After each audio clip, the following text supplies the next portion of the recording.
Assalamualaikum dan selamat sejahtera. Saya Hasan Fikri bersama adik kumpulan saya Siti Amirah, Nurin Sofia, Nur Atikah, Wan Hafizin Izni, Nur Amirah dan Nurul Anis Nisa ingin membentangkan tajuk kajian kami iaitu isu penderaan kanak-kanak. Kami daripada kumpulan 10.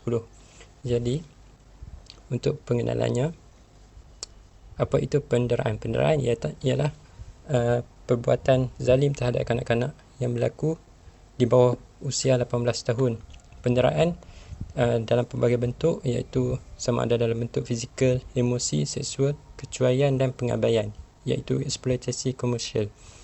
Menurut WHO ataupun dikenali sebagai World Health Organization, penderaan sama ada fizikal, emosi, seksual, pengabaian, penyalahgunaan, penipuan atau eksploitasi yang mengakibatkan kecederaan atau kerosakan terhadap kanak-kanak oleh yang dipertanggungjawab untuk menjaga kanak-kanak tersebut.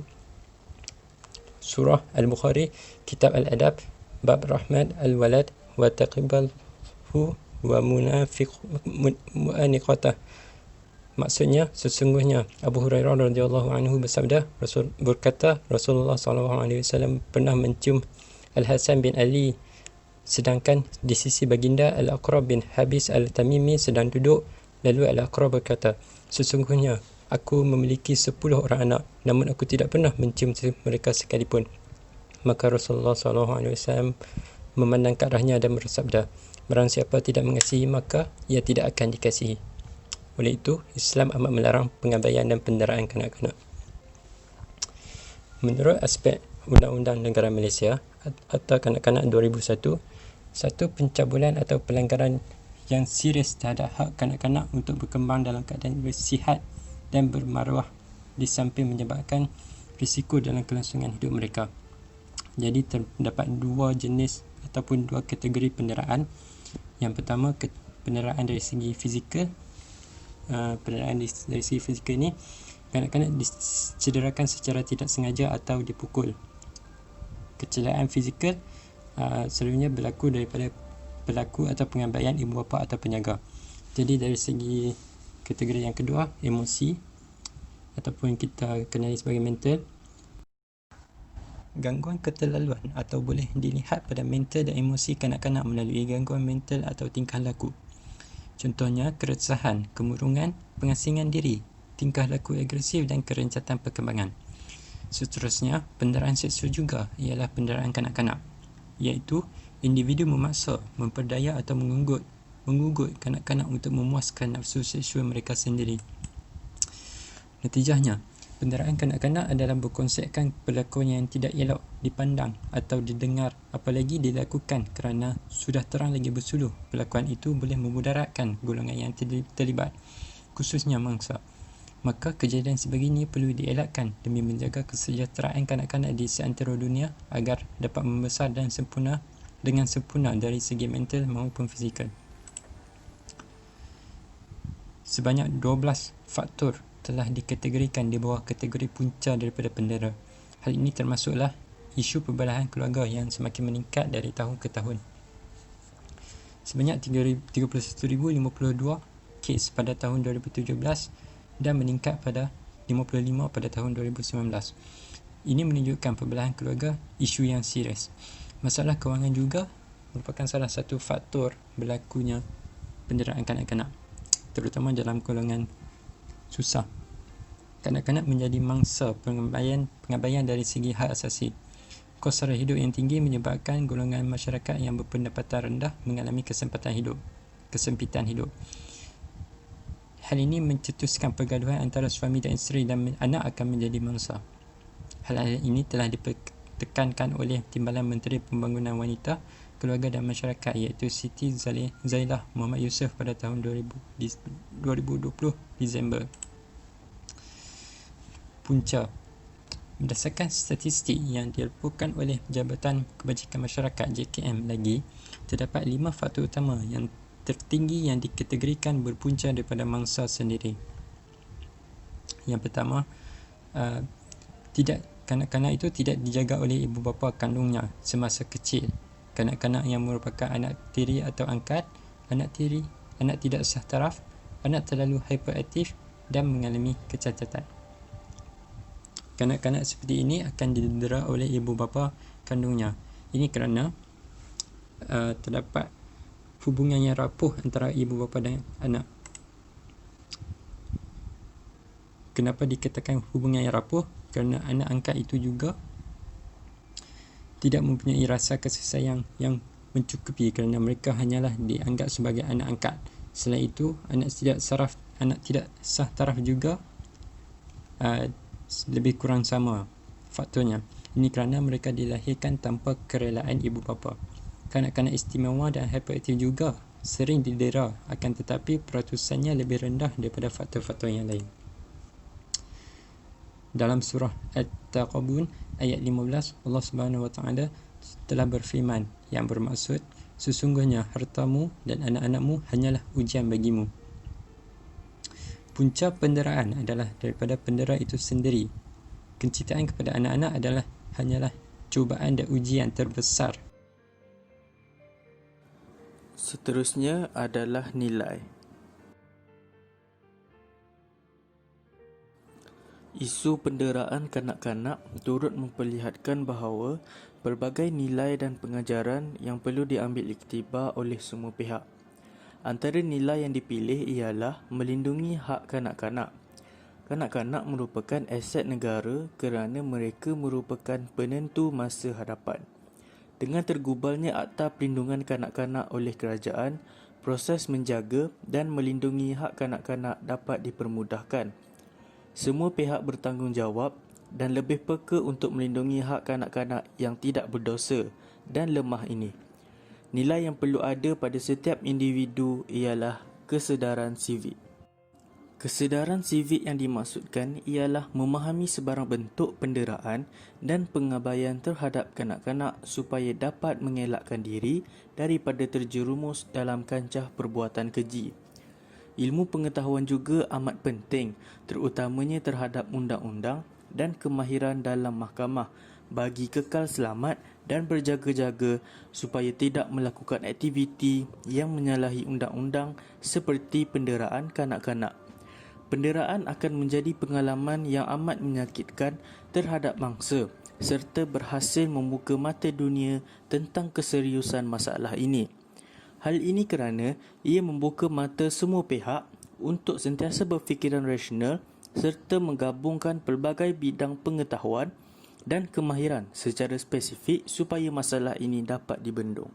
Seterusnya adalah cadangan penyelesaian terhadap kes penderaan kanak-kanak. Falsafah pendidikan merupakan suatu usaha berterusan ke arah memperkembangkan lagi potensi individu secara menyeluruh dan bersepadu untuk mewujudkan insan yang seimbang dan harmonis dari segi intelek, rohani, emosi dan jasmani berdasarkan kepercayaan dan kepatuhan kepada Tuhan.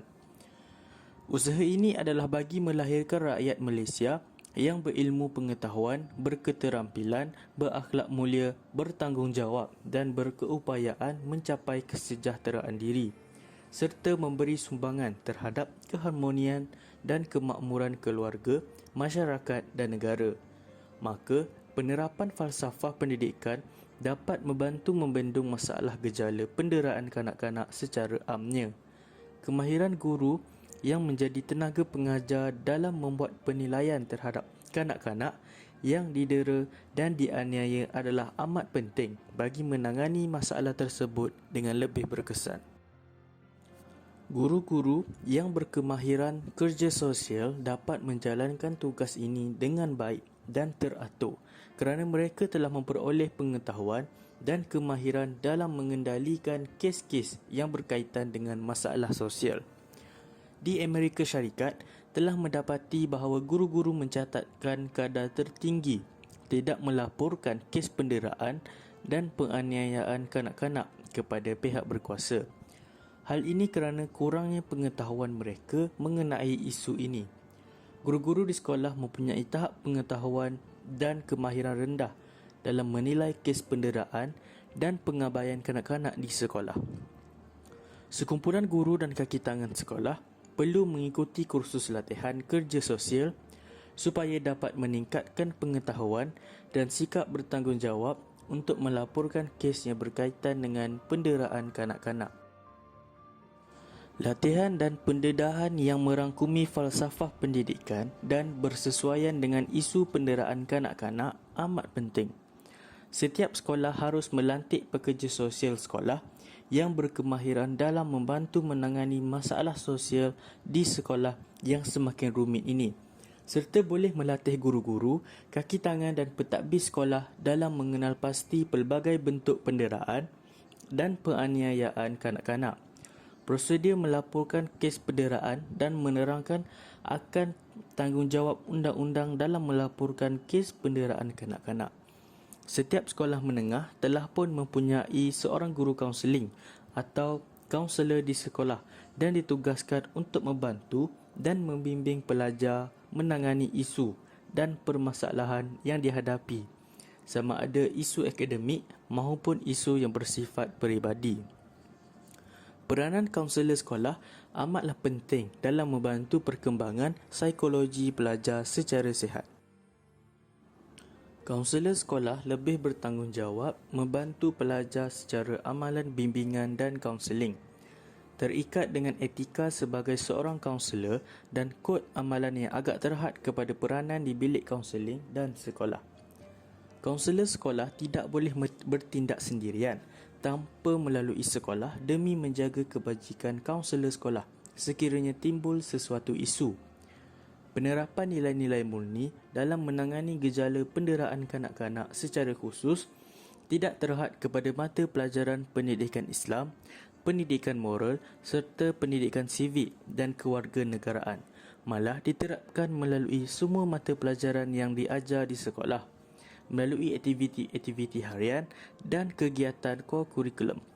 Guru secara khususnya memainkan peranan penting dan mempunyai pengaruh yang besar di dalam menerapkan nilai-nilai murni. Tanggungjawab bagi mendidik dan memupuk nilai-nilai murni tidak boleh diambil ringan. Nilai-nilai murni perlu menjadi agenda utama dalam pembangunan negara, pembangunan pendidikan, penggubalan dan pelaksanaan kurikulum, polisi dan dasar pembangunan sekolah dan mencorakkan peranan dan tanggungjawab guru. Oleh itu, falsafah pendidikan negara memainkan peranan yang amat penting dalam menangani masalah gejala penderaan kanak-kanak. Okey, seterusnya adalah cadangan penyelesaian isu penderaan kanak-kanak. Rukun negara iaitu kesetiaan kepada raja dan negara. Malaysia yang mengamalkan sistem demokrasi berparlimen dan raja berperlembagaan dengan Seri Paduka Baginda yang di-Pertuan Agong sebagai ketua negara. Hal ini tertakluk pada rukun negara yang kedua iaitu kesetiaan kepada raja dan negara. Berdasarkan kes penderaan kanak-kanak, pihak kerajaan telah mengambil inisiatif untuk mengurangkan kes penderaan terhadap kanak-kanak, sama ada fizikal ataupun mental. Pihak kerajaan perlulah menguatkuasakan undang-undang bagi mengatasi masalah ini. Pihak kerajaan juga perlulah menangkap pihak yang bersalah dan dihadapkan ke mahkamah atas kesilapan dengan mendera kanak-kanak tersebut, sama ada secara fizikal maupun mental. Pesalah itu perlulah dikenakan tindakan yang sewajarnya dengan melakukan penderaan terhadap kanak-kanak. Jadi, inisiatif ini dapat mengatasi masalah penderaan yang berlaku di negara kita secara berperingkat, kerana masalah ini tidaklah mudah untuk ditangani begitu sahaja. Seterusnya, pihak kerajaan perlulah menyediakan sesi kaunseling kepada ibu bapa yang menjadikan kanak-kanak sebagai tempat untuk melepaskan amarah. Ibu bapa yang bekerja sering menjadikan kanak-kanak sebagai tempat untuk melepaskan amarah kerana tertekan dengan kerja mereka. Mereka akan memukul kanak-kanak tersebut, menengking, menghina dan mencaci kanak-kanak itu kerana menyusahkan mereka. Jadi, pihak kerajaan perlulah menyediakan sesi kaunseling terhadap ibu bapa yang sebegini supaya mereka lebih menghargai amanah yang diberikan kepada mereka dengan menjaga kanak-kanak tersebut sebaiknya dan tidak mendera kanak-kanak itu. Sebagai contoh, mengadakan kelas-kelas bimbingan di setiap tempat terutama di kawasan bandar kerana kebanyakan daripada ibu bapa merupakan individu yang sibuk mencari rezeki sehingga mereka lupa terhadap tanggungjawab mereka terhadap kanak-kanak. Selain itu, pihak kerajaan juga perlu mewujudkan mekanisme amaran awal dan mengukuhkan mekanisme perlindungan kanak-kanak di peringkat nasional dan antarabangsa. Di samping itu, mereka juga perlu menyediakan pengetahuan asas kepada kanak-kanak untuk membolehkan kanak-kanak tersebut melindungi diri mereka daripada pengabaian, penderaan, keganasan dan eksploitasi serta mengenal pasti keadaan yang berisiko kepada mereka. Akhir sekali, dengan mewujudkan sistem saringan pengiktirafan dan latihan bagi mereka yang bekerja secara tidak langsung dengan kanak-kanak seperti rumah asuhan, taska, pengasuh dan guru kanak-kanak. Oleh itu, sedikit sebanyak penderaan kanak-kanak dapat diatasi. Sekian, terima kasih.